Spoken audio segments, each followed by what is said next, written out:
Hey, what's up, guys? Gonna be going over some Grundy stuff today.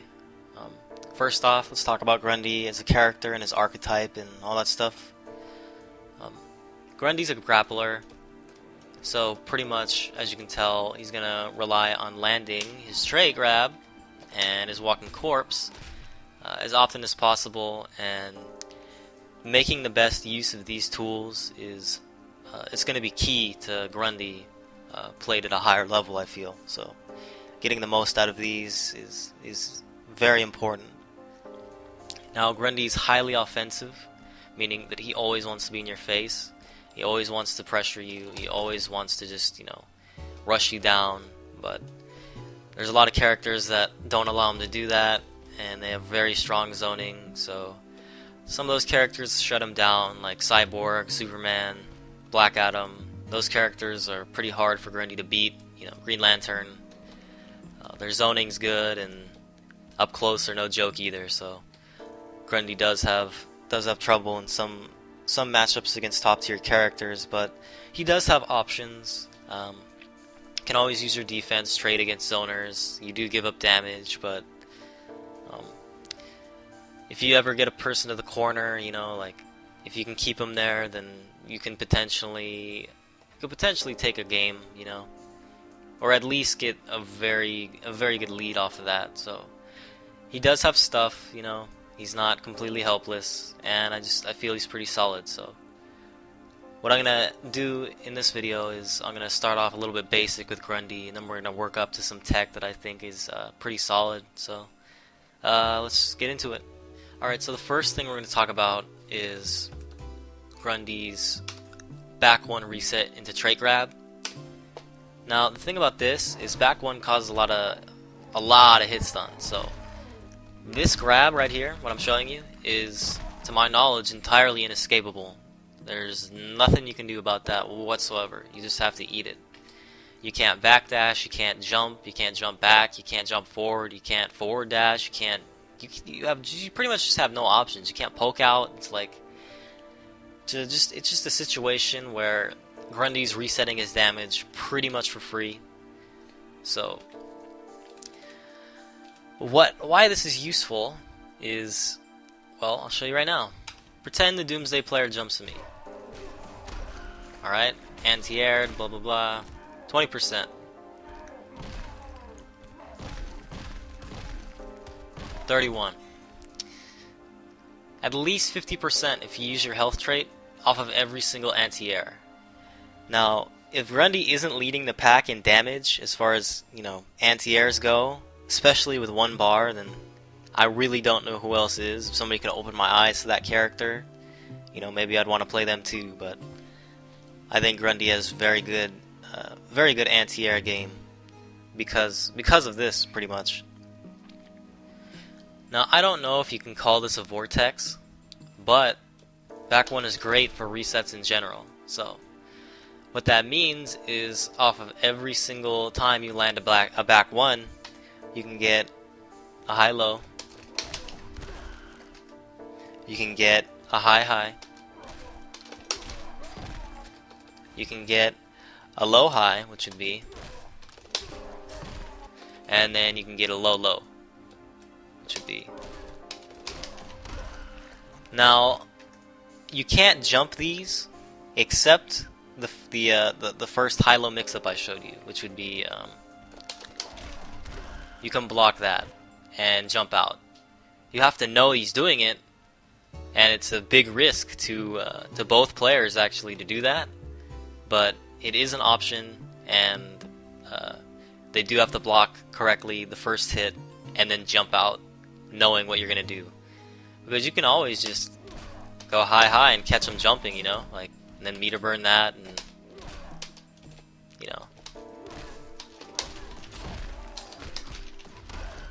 reset, boom. You get a reset right there. I messed it up, but yeah. So I don't know if you can call that a vortex, but what I do know is that if you do get hit with one of these options, it does lead to a fair bit amount of damage.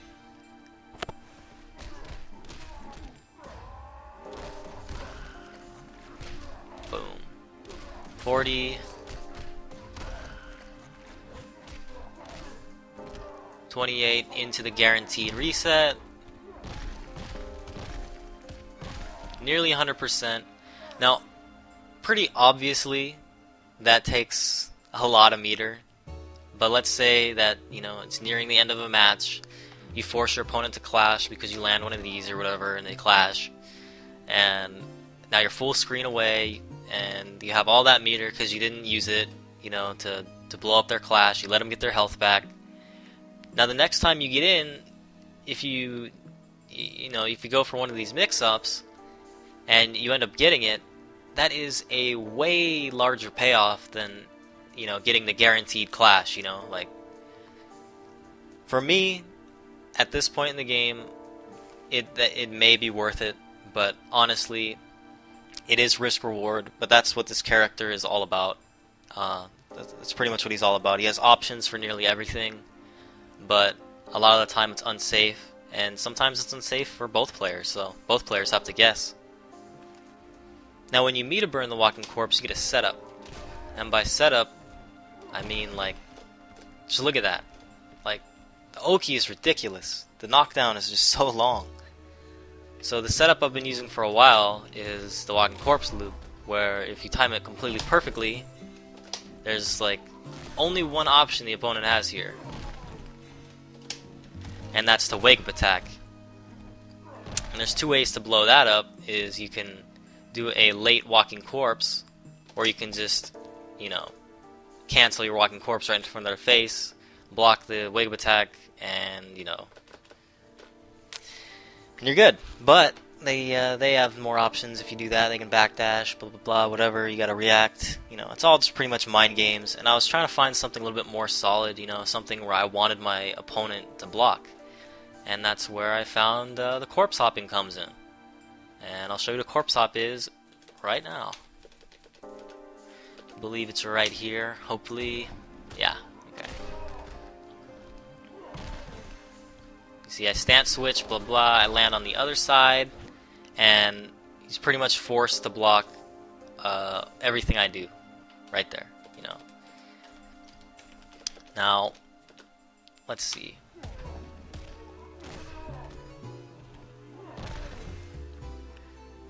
And that time I land in front, and I am able to do the same thing. He has to do the same thing, and that's pretty much a 50-50.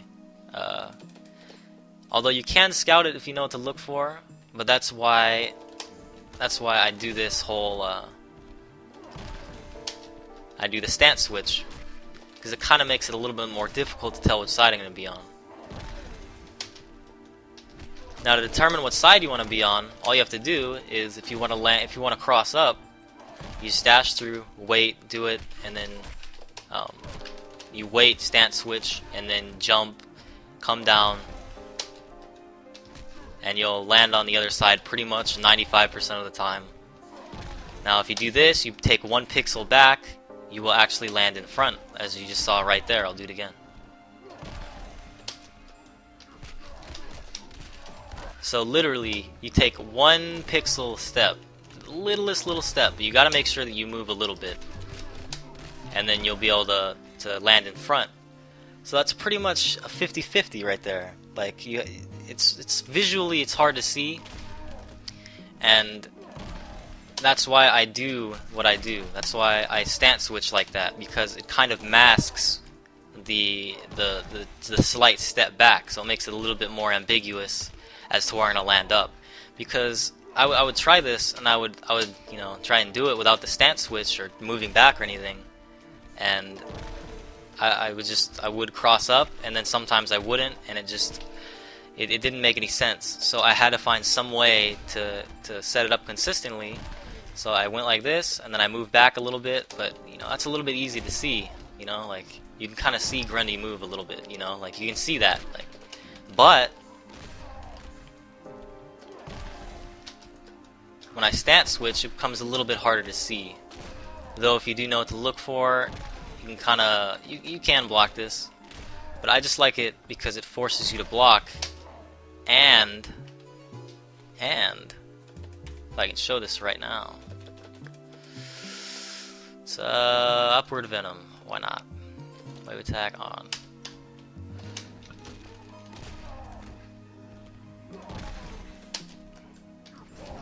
See that? Completely whiffed. Completely whiffs every single time. Which means, no matter what option I do, I'm free to chase him down and punish him every single time. So, this is not exclusive to Doomsday either. This happens with nearly every character that I've tested. Superman, oh, I messed it up there, but this happens with nearly every character I've tested.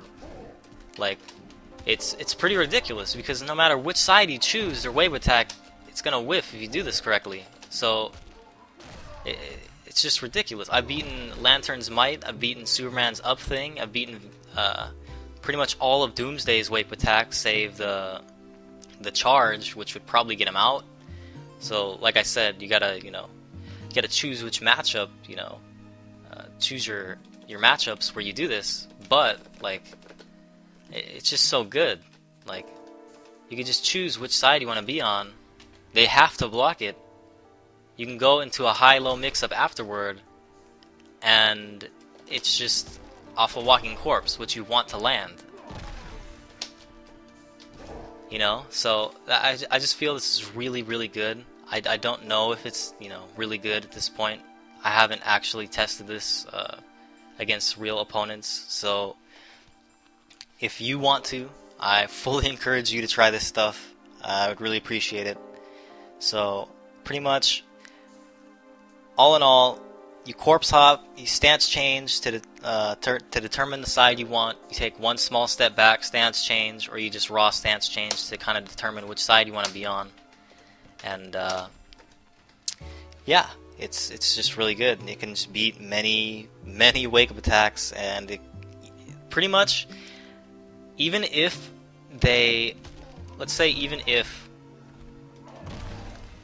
he wanted to wake up, he'd have to guess which side he wanted to wake up in the first place, because I can choose which side I land on. Like, it's ridiculous.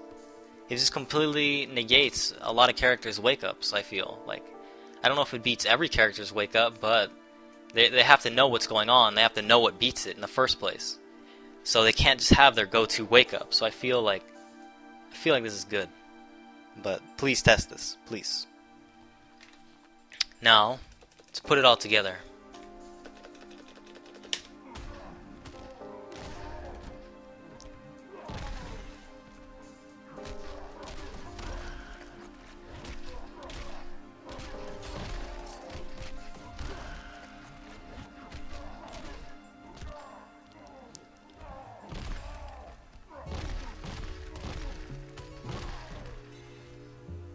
So, in closing, my personal opinion on Grundy is, Grundy always has to take risks, and sometimes it's just not in his favor to take the risks. He's gonna have a hard time in a competitive environment due to the bad matchups he has and how much work he has to put in. He relies on meter a lot more so than some characters like Green Arrow and such. Like he has to have meter to play his game. In my opinion, developing your Grundy to be this sort of setup Grundy is probably the best way to play Grundy, rather than just saving your meter and trying to go for max damage combos. You're gonna want to use the trait reset. You're gonna want to use this walking corpse stuff to your advantage, and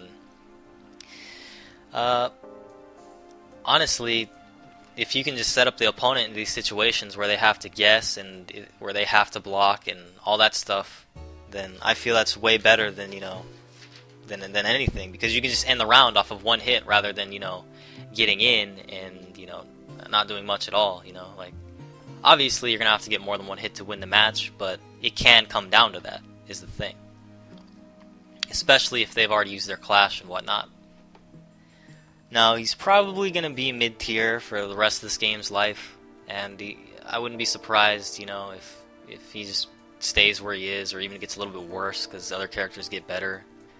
That does not make him a bad character by any means, because the only reason I feel he's mid-tier is mainly due to his reliance on making the correct reads.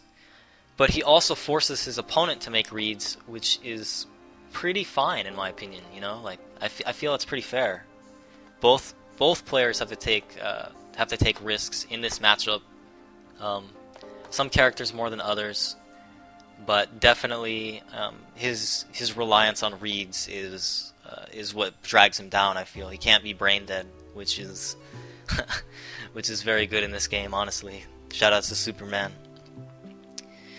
So he's still a good character, takes work, but he does have potential to mop up every member of the cast in one hit, especially with this stuff. So, I forgot to mention, he's pretty awesome scrub killer. So anybody that's just careless and doesn't know the matchup, or they're just playing reckless, you'll blow right through them. If they're a zoner, blow right through them. If they're a rushdown character, blow right through them. They gotta play in a certain style, which I also think benefits Grundy. So, thanks for watching, and I think that closes it up. So, give this tech a try, and let me know if it works out.